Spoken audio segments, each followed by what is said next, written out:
You just that message there, note to viewers, that's from my husband Jack. Um, his office is directly upstairs from me, and he says the handout will be available in approximately 10 minutes. Stay tuned, which is not usual. You know, he's usually Johnny on the spot. Well, this week, of course, is tax week, right? So it's been a little more under the radar than usual for us.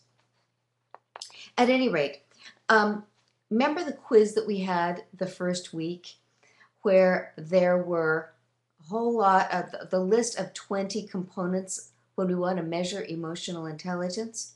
So the ones that are directly related to our connections or our relationships with people, there are 5 of them. First, your emotional expression and passion, which means being open-hearted, easily sharing and showing appreciation.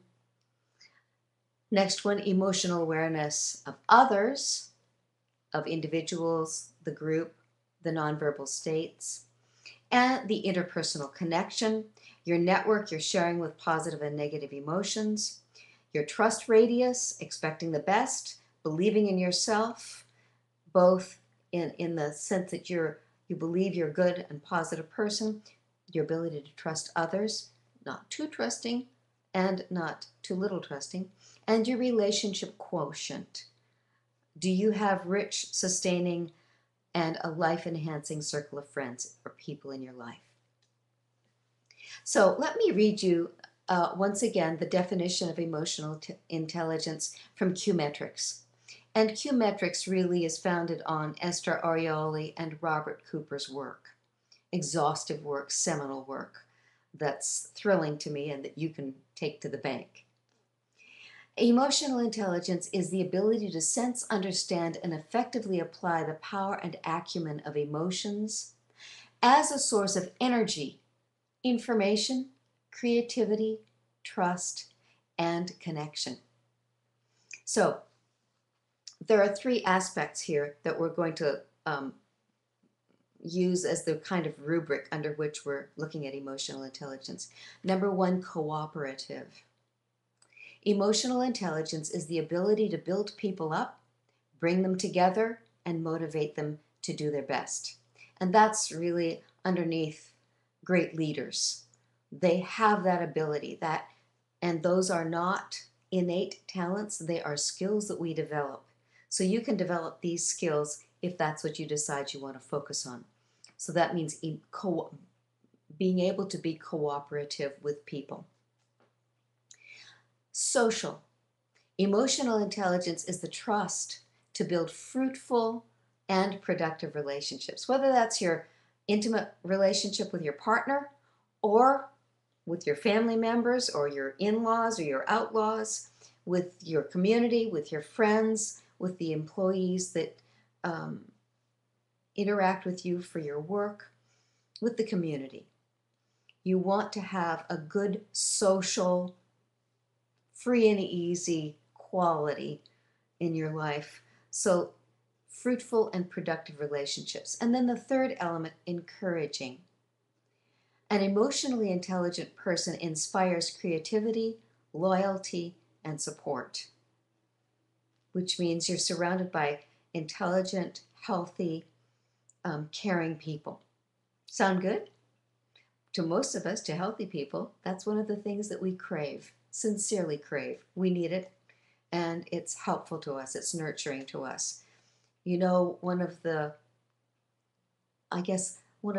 largest red flashing signs to me when I hear it of lack of health is isolation.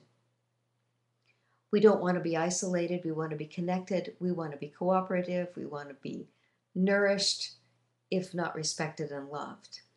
So there is this little quiz now, and this is part of the original quiz from week 1. But judge this, 0 to 10, what would you judge yourself in your ability to have relationships? So here we go again. There are 5. Your emotional expression, your ability to be passionate, open-hearted, easy sharing, showing appreciation, where you're not kind of like a deadpan deadpan face where you don't express yourself and you don't really want to connect with other people. We want you to feel alive, energized, easily connecting with other people. So 0 to 10, what would you give yourself? Now, understand that there are very expressive people and there are very quiet people, and they're both healthy. It just depends on their personality. We just want you to feel comfortable and to really enjoy the relationships, the connections, the friendships that you have. An emotional awareness of others. What would you give yourself? 0 to 10. How are you aware of others individually, in your intimate partnership, in your close friendships? How are you sensitive in a group? Are you aware of sharing time, and are you good at it? Do you take over too much, or do you don't take your part? How are you in a group? And in nonverbal states, how much are you aware of people when they're not talking, of their emotional state? And then how do you handle that? Do you know how to handle that well? Number 4, what do you score yourself on your trust radius? Do you, first of all, trust yourself? Do you expect the best for yourself and in life? Do you believe in yourself that you're a good and positive person? And then, do you trust others? And have you learned a proper trust radius about, are you too trusting or are you not trusting enough? 0 to 10, what do you give yourself? And then the relationship quotient overall that you would just off the top of your head give yourself. 0 to 10, do you have a rich, sustaining, life-enhancing circle of people in your life? So I'm curious, those 5 questions and what you've scored, what you've given yourself. Any thoughts about that? Any questions that you have for me or for our conversation tonight? I'd love to hear from you. And thank you for tuning in. It's always so fun to do this when I know I've got people in this conversation with me. Okay. I'm going to the second page of the handout, and this is number 1. Number 1 of the 4 things we're going to cover tonight. First of all, listen to learn. So this is a listening self-assessment quiz. It's actually the front page of my lengthy listening self-assessment quiz. And so I just wanted to cover tonight because this is quite revealing. There are 12 questions here. So this is kind of like a yes or no, but you can also score yourself 0 to 10. So I love this quote from Michael Nicholas in The Art of Listening. Quote, "There's a big difference between showing interest and really taking interest," unquote. You know that. You know when your partner is watching a football game or doing the dishes or whatever it is, and you say, "Honey, you know what happened today?" You know when they're interested, and then you know when they stop, put down whatever they're doing, and they come over and look at you and really show interest. So, yes, they're interested. And how do you do that? Do you really stop and show true interest with someone that you care about, somebody that's important in your life? Do you really take interest in what they want to, who they are and what they want to say? And of course, that's all over the map with the different kinds of communication. So let's see what you think. How do you score yourself here? First, defense. When you listen, do you frequently think about the point, response, story, or defense that you want to state? Now, this is hard for some of us because sometimes if someone else is talking and I'm listening, I know that there's something that they said that I'm involved with or I want to have a further conversation with, and I don't want to forget my point. And sometimes, frankly, if I listen really hard, and I'm a professional listener, so I do, we'll get past whatever it was that they said, and then I'll forget what I wanted to say. So sometimes that's the case in terms of us not quite paying full attention because we don't want to lose our own thought. And then what happens? the way we've listened really is we're listening more to ourselves and what we want to say than respecting and listening to what the other person is saying. So if you're one of those kinds of people, sometimes it's really nice to just have a pen and write down a word and then know you can come back to it and give the person your full attention. 2, interrupting. Do you interrupt others frequently so you can have your say? Now, you and I also know that there are people where you have to kind of like elbow your way in because they just don't ever stop. Now, in that case, if it's important that you communicate with that person who has that communication pattern, you're going to have to interrupt at some point. And that's hard, you know, when you want to be respectful, you don't want to interrupt others. So when you're communicating with one of those people, you know, that's going to require interruption. But other than that, do you interrupt people? As a marriage counselor, one of the things that I notice, of course, it's always helpful for me when people talk with each other in my office, and how respectful they are, how much they listen, and how much they do remember I taught about the bunny and rabbit yabbit game, where they interrupt each other with a yabbit, and nothing ever really gets expressed or heard. And that happens with the yabbit stuff. It happens with interruptions. It happens with people wanting to plead their case. So are you one of those people? How often do you interrupt? Or how often are you interrupted? Number 3, split attention. You've experienced this socially, and it feels very disrespectful and discounting. Do you continue reading, writing, cleaning, or otherwise avoid eye contact when you're listening? So do you split your attention when somebody wants to talk to you or express something to you? Do you continue to do what you're doing rather than really pay full attention, really look at them and hear what they're saying? Number 4, impatience. Do you frequently feel impatient, antsy, or bored when you're listening? That can be a habit, and partly it's people who have a very fast tempo. Sometimes people who just don't tolerate being quiet or relaxed or slow-paced. Sometimes you really don't want to listen to somebody else because you never get listened to, and it's kind of boring because they never listen to you. Why should you listen to them? Or sometimes you just have a habit where you're always feeling impatient and antsy. How would you score yourself on that? Not enough time. Do you usually want to rush the person you're listening to?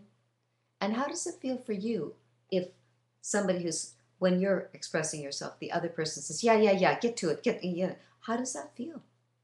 When you just are not given the space and the time to express yourself. And this is not uncommon when I'm working with someone where their tempo is slow, or there are some of us with a personality or a brain structure where we're not glib. Now, I'm one of those people, I've got the gift of gab. Words just come out of my mouth. When I want to say something, the words are there. I don't even think about them. They're just there. There are other people where they have to carefully look around in their mind for the correct words that they need in order to express accurately what they want to communicate. And they've had the bad experience repeatedly of hunting around and finding words that kind of communicate, but then they're not accurate, and then the person is misinterpreted. Or people who just take time. They just communicate, putting sentences and phrases and ideas together slowly. And that person sometimes is disrespected because everybody else's tempo is a little bit faster, and they just never get to finish their communication. So, do you usually want to rush the person you're listening to? Because if you have one of those people in your life, they just need a little bit more time and space and the respect to be heard. How would you, let's see here. Jack is saying the handout is now available. To download it, go here, heathercarlisle.com/EQ2. So there's your handout, the one that I'm working from right now. Number 6, I know. Do you frequently think that you know what people are going to say and cut them off before they finish with comments like, yeah, I know what you mean, or yes, I know, but, or I got the picture. So do you do that? Do you try to summarize too quickly before they've gotten their whole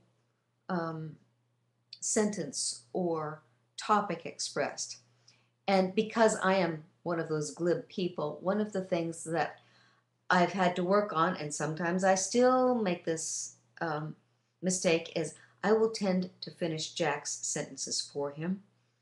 And because we're so bonded and we have such a great connection communicating, a lot of the time I think I'm pretty accurate, except for those times when I'm not.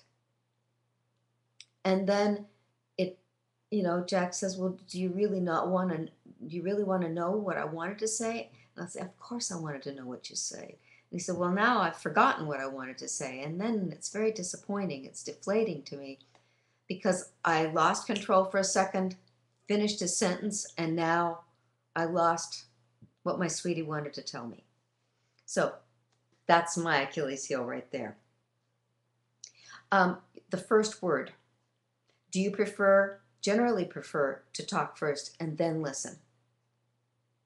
Think about that one. Sometimes that's not an obvious thing. And those of you who are listening in, anytime, chime in, ask me a question, comment, say this is the problem that I have. I'm so happy to hear from you anytime. Okay, so number 8, a waste of time. Do you feel like listening is a waste of your time? Ooh. 9, me and mine. Do you usually notice or feel uncomfortable when you're not the center of attention? That can be a habit. It can be a personality style. It can be a place where you never got listened to, or the person you're with doesn't listen very well. And then you're always feeling like you're behind, like you're lacking. Okay, number 10, complaints. Do people close to you frequently complain that you don't listen? And you say, yeah, I know I don't listen. And then, how seriously do you take it?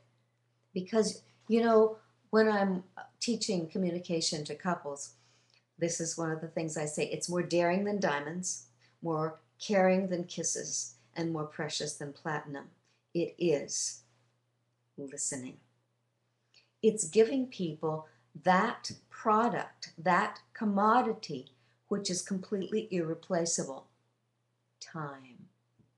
Listening requires full attention, which requires that we take up or move through time paying full attention. It is the most respectful, honoring, loving thing that we do.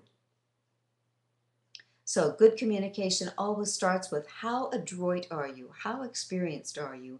How perceptive and artful are you at listening? So 2 more on this little quiz. Intensity required. Do people frequently repeat themselves or talk louder and more emphatically in an attempt to get your attention? Or do you even notice that they do that? And there are those people, the cultures where people talk their faces close together, very intense, very loudly. And then there are those cultures where it's very, very quiet, very courteous, very full of care.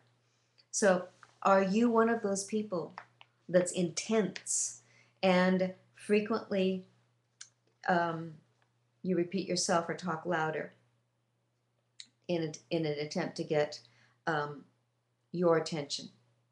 Because they have to talk louder to get your attention. And then the last one, number 12, preoccupied. Are you frequently preoccupied with your own thoughts and concerns so that you're not tuned into the world or the people around you?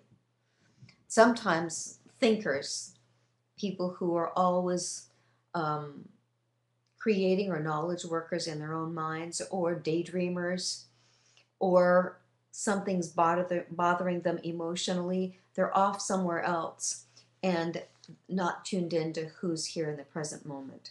So, are you one of those people?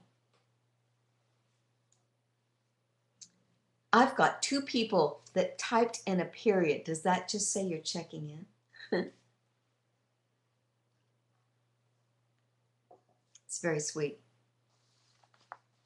Okay, so if you checked even one of those 12 questions, yes or no, if you checked a yes, you probably have a listening problem that can interfere with your personal or professional relationships.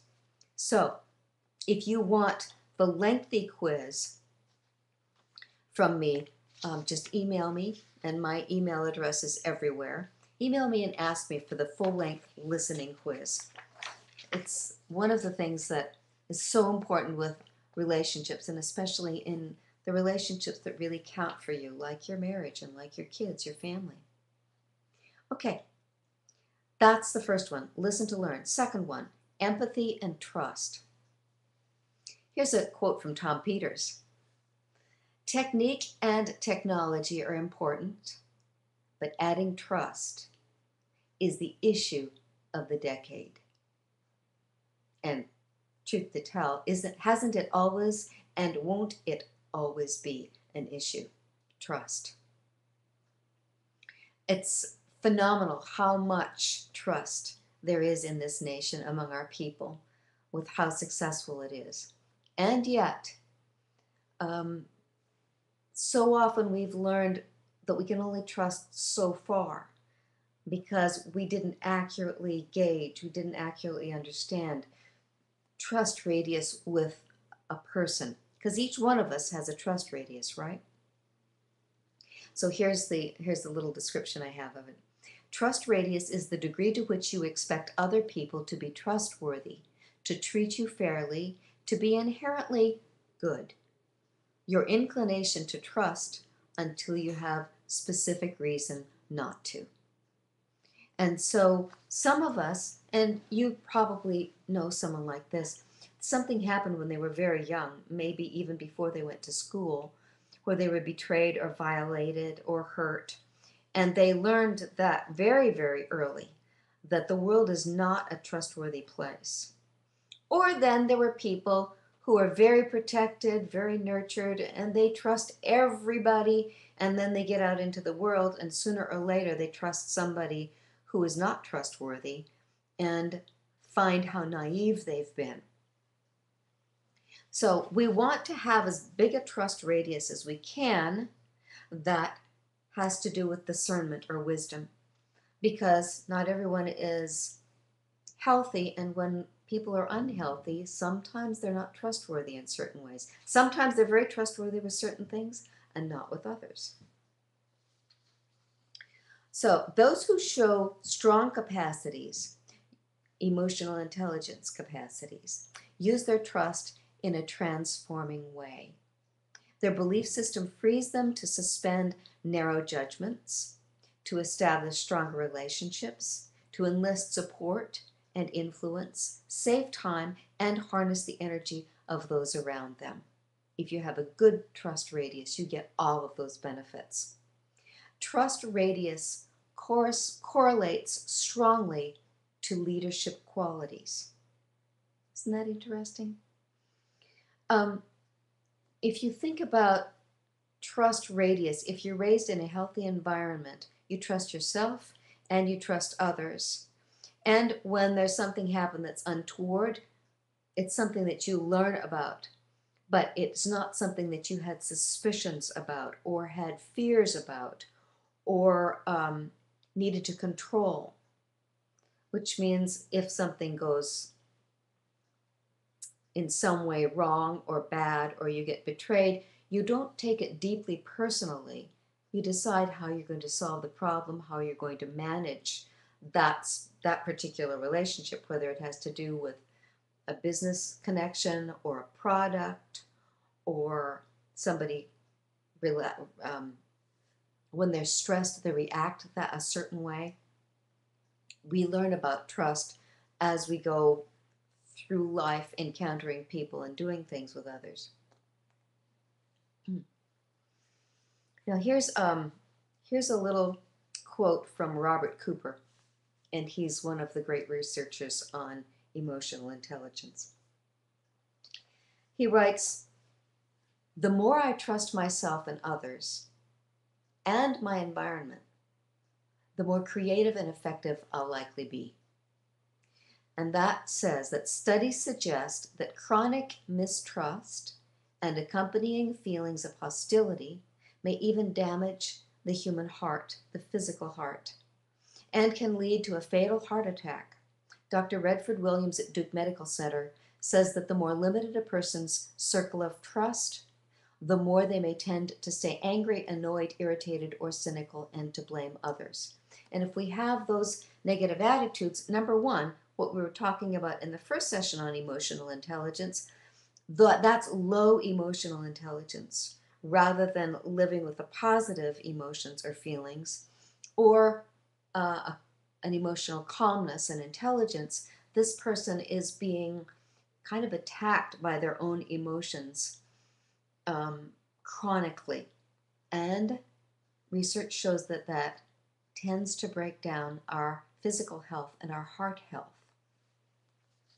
Makes sense to me. I know some people will say, well, how can your thoughts and your feelings affect your body that much? And yet research now is old enough to have proven that so.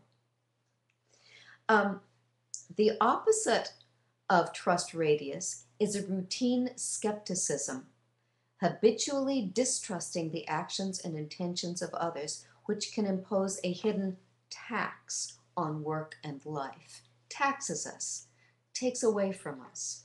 So we want that circle of trust. We want a good trust radius.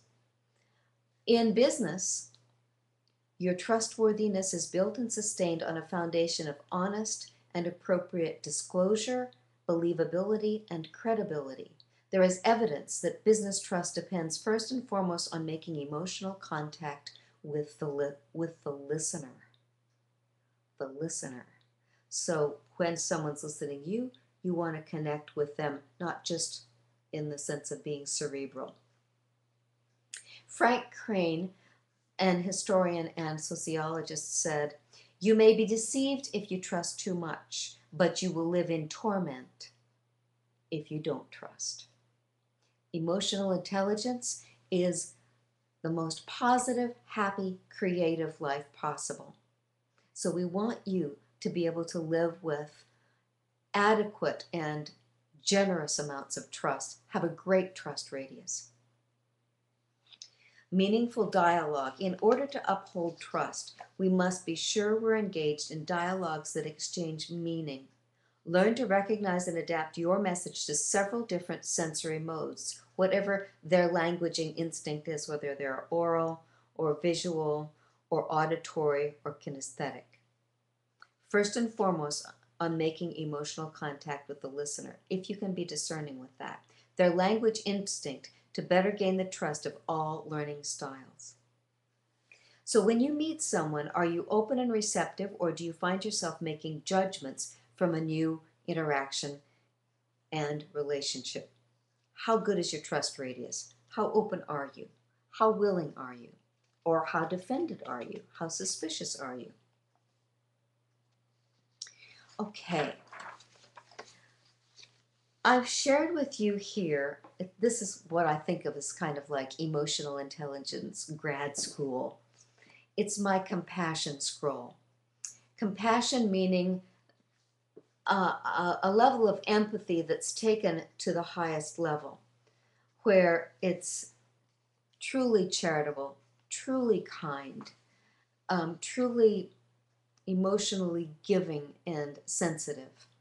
So I'll just read, the compassion scroll is something that I created where if you want to imprint on your mind and the sense of your identity and move in the direction, which in emotional intelligence, we're always growing emotional intelligence, right?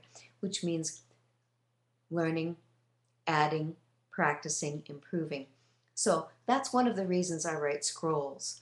It's kind of like health food for your mind, if you will, or health food for your mind that feeds your soul, which means connects you and makes you strong.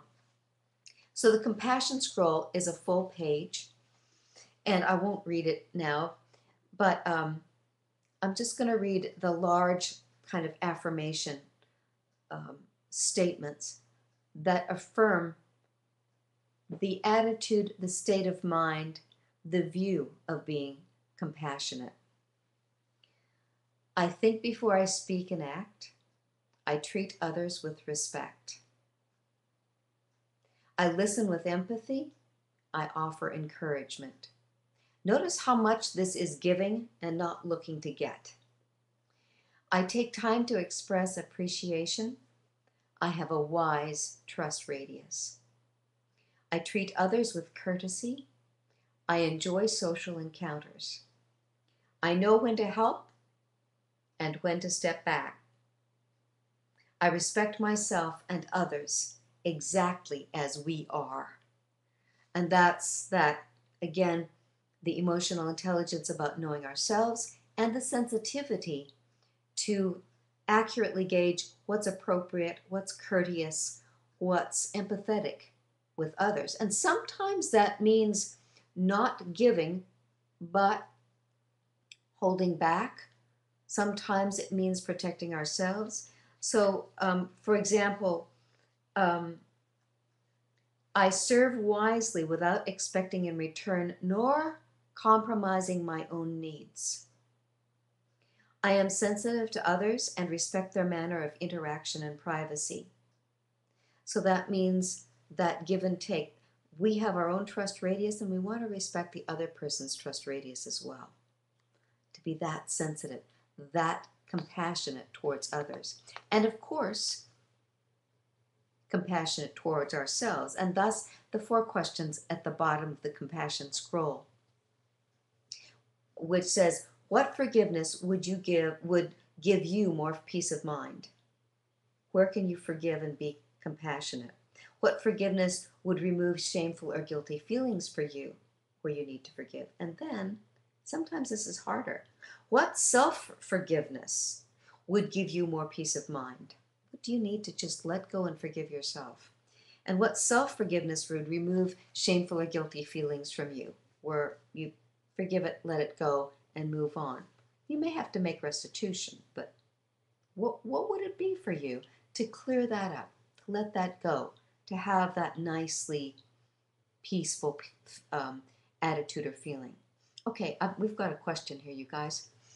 My husband and I are first-time parents to a soon-to-be 1-year-old. We have found ourselves being co-parents now rather than partners. Any advice on how to get our marriage as a couple back on track? Oh, I love that question. Don't you guys love that question? Yes, and that's pretty common, isn't it? Actually, it's probably the wisest thing in the very beginning, this first year. You do need to be co-parents because that baby is depending on you for everything. And you know, when I teach brain development, I know that first year, that first 5 years of a brain, the growth of a brain, it's critically important what that child experiences. You want to set that up as a team so that it's the optimum. And yes, you don't want to lose your bond with each other. So first of all, we know that your co-parenting, we don't want it to go away. We want that to be strong and established and something that both of you are proud of in terms of yourself and in terms of your partner and the marriage that you have together. So we want to keep that. So then we want to pull back in essence, instead of the 2 people focusing on the baby, we want you to focus not only on the baby, but on each other as well, looking in each other's eyes. So if you're a wife and you see your husband learning to give your baby a bath, you look at him and you admire him and you tell him about it. Say, sweetheart, you are such a great dad. It makes me feel so much love for you watching how you handle our baby and give him a bath. You're so wonderful. Now, right there, that was you connecting with him, appreciating and admiring him intimately for what he's doing. Same thing the other way around. When you see your wife be a great mom, that you look directly at her, that you pay attention directly to her. Again, listen, right? And say it in the language of her love. Know what each other's number one and number two, at least your love languages are. Remember the love languages? Touch, words, acts of service, gifts, and quality time spent together. And sometimes in those first years when you have a baby, you don't have much time, which means it really does need to be quality time. And of course, at some point, one of the determiners of whether or not you're going to get quality time together is if you have a list of people that you trust as babysitters, people that will either come to your house like a grandmother or a friend or a neighbor and stay with your baby while you go out on a date together, or someone where you kind of trade. There's another couple that have children, and this weekend we'll take your child, next weekend you'll take our child. So we want you to have a list of those people, because you'll wear out one babysitter. You definitely need more than one. And that's not easy for some people, especially if you've moved away from where you grew up or where your family members are, and you're going to have to find new friends, new people you trust, a new community, new circle of friends. But you do need help. So don't try to do it all by yourselves. And of course, as I said before, you want to know each other's top two love languages. And if you know those, cool. If you don't know those, ask me. I'm going to type it here. Ask me for my little assessment on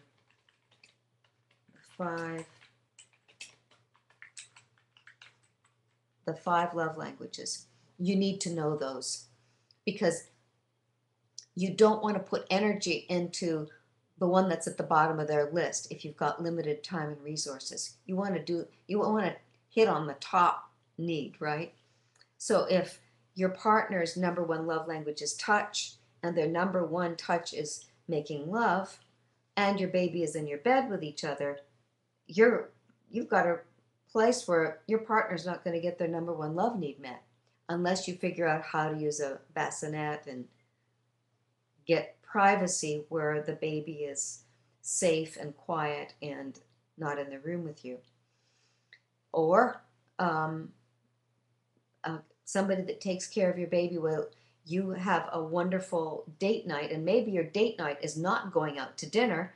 Maybe it's you pre-prepared some really yummy food that you guys like, and you take it to a hotel, or you order a room service, and your date is not going to dinner, it's going to a hotel and making love, and not spending your whole time in public. Is this helpful, dear? Is this getting you think? Now, one of the things that happens also with a new child is sometimes one or the other parent is with the child and then the other parent is over there. What you want to do is you want to draw in so that it's the trio. And sometimes that's hard, especially for men, because it's like they're not sure what to do with a baby. You know, as they get older, it's easier to have something fun to do. So do some research and find some quote-unquote family activities that you can do together. Find some quote-unquote family activities that you can do together while you take your baby with you, whether it's in the stroller or in one of those wraps where you have your baby wrapped on your body, either the mom or the dad. Nowadays, there aren't many places that you can't go and enjoy yourself where you can't take your baby if your baby is pretty happy. Am I on track with you?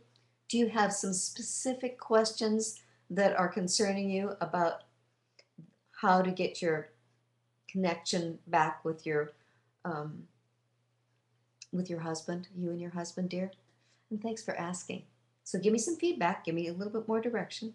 Is this Is this in the direction that you needed? Or give me a little more specifics. Glad to hear from you.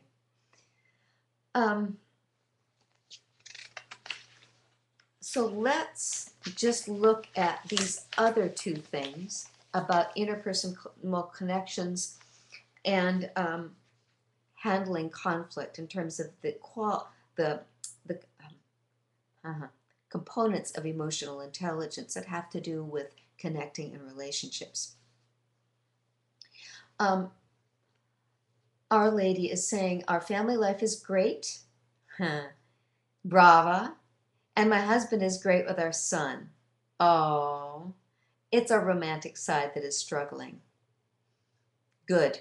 Well, that's pretty natural, pretty healthy as far as I'm concerned.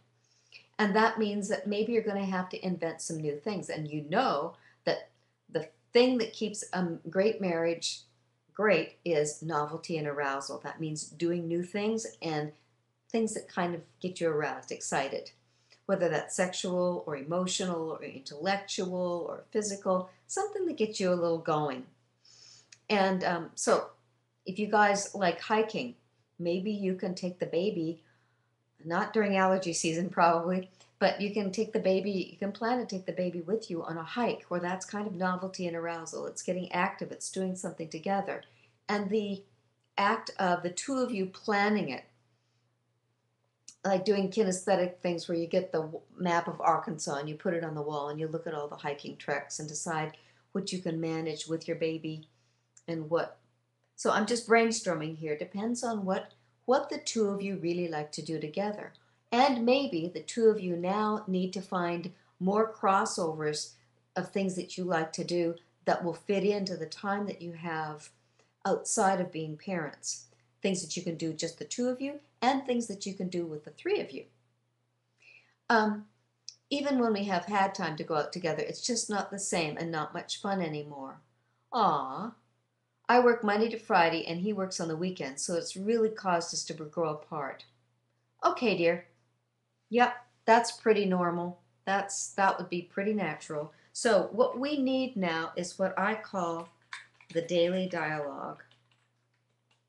And the daily dialogue means that every day you're going to, the way to connect is you have to talk.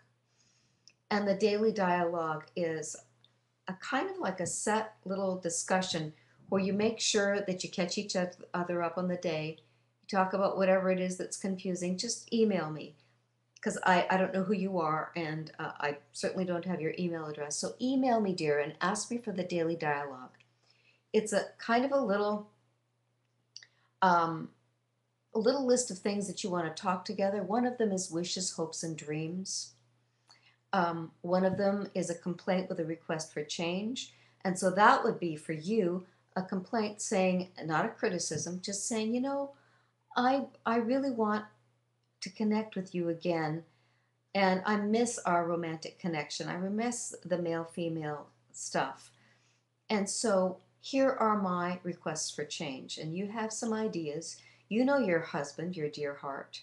You know what he likes, you know where he's good, and you know what feels romantic. So then you have 3 or 4 suggestions that are requests for possible change. But the first thing I would say is you guys need to talk. And because you've got to be best friends again, and you've got to have time where just the two of you share. That can be on the phone during a break.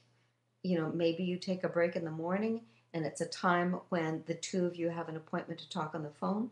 Maybe it's before you go to sleep at night or when you get up in the morning and you have a cup of coffee together. You've got to find that even 15 minutes where you do your daily dialogue and you connect and you look. Hopefully, it would be nice if you could look at each other in the eyes. Is that going to help, do you think? You all listening, isn't she asking great questions? And you know that they're not the only people that struggle with this. Some people just kind of like it and lump it. So before we finish our hour tonight, the last 2 parts are interpersonal connections and conflict management. So the interpersonal connections are, see if you can grade yourself on this. So, interpersonal connections explores your ability to create and sustain a network of people with whom you are your real and whole self. You don't have to put on a mask, you don't have to compromise, you don't have to dumb yourself down or be quiet or try to be loud to fit in, where you can be your real and whole self, to whom you can express caring and appreciation sincerely, and they don't, make fun of you or kind of brush it off, with whom you can share your vulnerabilities and your hopes. What's the quality level of your network? Our Lady is saying, what would be the next step after talking? I have told him multiple times how I've felt, and he understands, but it never seems to do any good. We've had this same discussion multiple times with no improvements. Oh, then you want to stop talking about it, right? That would say, I would assume that you've got a complaint without the requests for change. And the requests for change usually need to be specific plans, where it's like, well, the change I would like to request is that we plan a date night once a month, that we make sure that we have time to make love at least once a week or once every 2 weeks, and this is what I can do to help. Is there something you can do to help? This is the thing that we love to do together. Is there some way that we can adapt this so that we can have it now, even though we're parents of a small child? So you need some very specific to-dos, some scenarios, some plans, some kind of dates or experiences.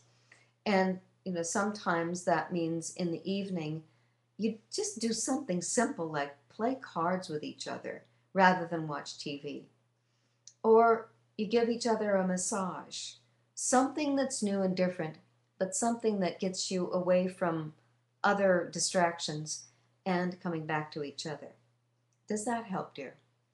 You need some improvements, and you need some specific plans for those improvements. And if you Google it on the internet, you will find people with the same questions who are offering advice all the time, every day. And there are organizations here in Dallas who do as well. Last questions. How many times do you have the same talk and problems before you just give up? You never give up, dear. You never give up. When you've got your beloved and you've got a sweet child and you want your marriage, you don't ever give up. You say, okay, that didn't work, check that off the list. Let me try something new. Now, if you've really exhausted everything and it's not doing good, come to see me in my private practice office and let's do a little marriage counseling, or see somebody like me in your neighborhood. Because do you know what the title of my keynote talk is? They told me I could do anything, the importance of mentoring. So right now you're asking for mentoring, and I can do a little piece because it's kind of anonymous, but you're going to need some personal mentoring from somebody who has specific resources and the time to mentor you to help you move forward. No, do not give up. Get the mentoring that you need, that's going to fit the two of you and the style of your life and the style of your marriage. Don't ever give up. When you love somebody, be relentless. Always look for finding that loving connection again. I've gotten so tired of trying with no results. Of course you are, dear. Sometimes I feel like I just need a break. Do you take insurance or is it self-pay? Thank you. I give you a receipt when you come to my private practice office, and you file that with your insurance company. And I do have a list of referrals if you need those as well. So yeah, you need some mentoring, dear. And there are people like me. This is what we do. We do mentor people. And probably you need a discussion with the two of you in the room and to figure out what's getting in the way. It always makes sense. And when we can make sense of it, then we know what to do. Thank you so much for being so open in the Red Room Forum. I really appreciate that. So now your community, your social connections, your support system, and your network. Who are the people in your life? What quality are they? Or is it time for you to move on to improving the quality of the community in your life?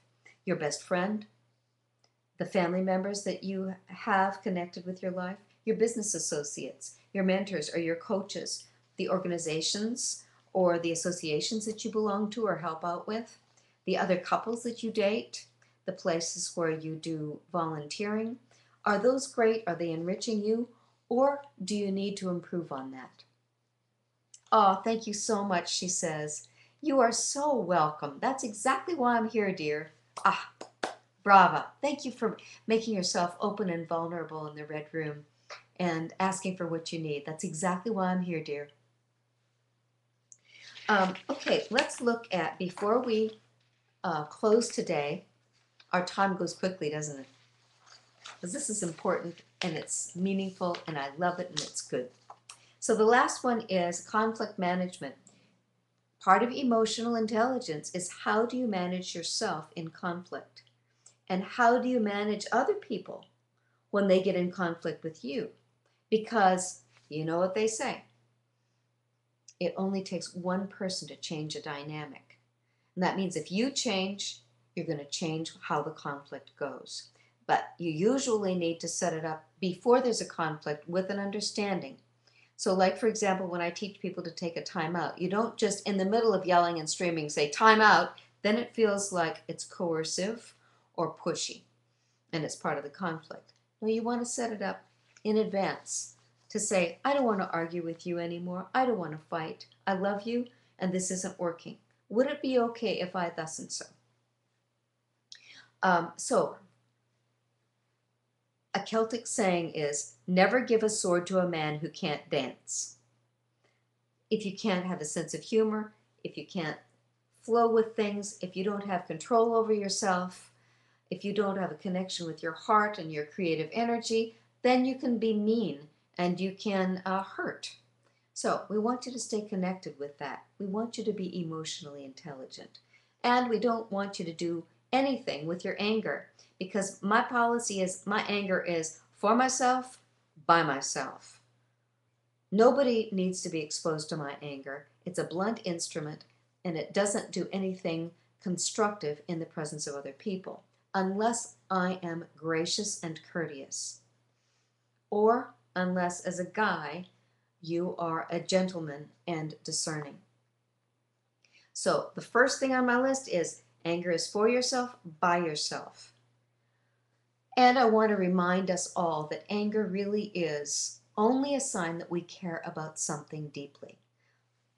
If we don't care, it's like, whatever. But if we do care passionately and we're frustrated, we will get angry because there's something that we care about, something that we love that's being compromised, and we don't want to have that happen. Healthy anger doesn't look like anger. So, one of my dear friends whom I respect completely, Dr. Bill DeFore, says, he's the author of Anger, Deal with It, Heal with It, Stop It from Hurting You, or from killing you. He says that, quote, we express anger in order to make a point, to penetrate confusion, so it goes through and not against. Healthy anger does not look, sound, nor feel like anger. The presence of intelligence and love continue. Isn't he articulate and wise? When you're angry, your presence, the presence of love and intelligence, continue. You're feeling it, but that's not the presence the other person is experiencing. So stay out of the courtroom. There's a temptation to build a case to support your argument like a prosecuting attorney.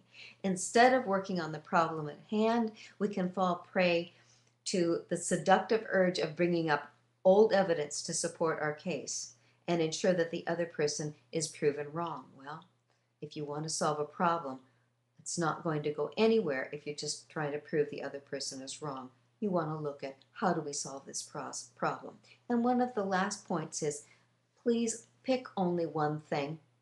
If you get frustrated or you need to solve a problem, don't try to solve a whole bunch. Probably at that point you're not as intelligent as you could be and you're not as wise as you need to be. So just pick one if you're going to work on it. and do that. Save the rest for another time. Remind yourself to stay open and receptive to other points of view. What topics cause you to react with passion when you get out of control, maybe? And how do you need to self-regulate around that topic? So tonight, it was the third part of the elements of emotional intelligence that have to do with connecting with others, that has to do with relationships. We need to listen to learn. We need to have empathy and trust. We need to have good interpersonal connections, and we want to be able to manage conflict. So my definition of emotional intelligence is: nobility is trusting my wisdom with a strong heart. Emotional intelligence is the essence of those courteous and charitable ones who walk among us with the power of intelligence and cheerful nobility, the graceful woman and the gallant man. They inspire us with their courage and wisdom, the courage to stand firmly for truth, and the wisdom to act on it with kindly discernment. Emotional intelligence. Thank you so much, everyone, for tuning in tonight. It's no fun without an audience or viewers or people who will have a conversation with me. Thank you so very much. And I will see you in the Red Room next week, same time, same place. Hope you can tune in and tell your friends. The more the merrier. Good night, everyone. Thank you from the Red Room and from me, Heather Carlisle. I sincerely appreciate you. Bye-bye.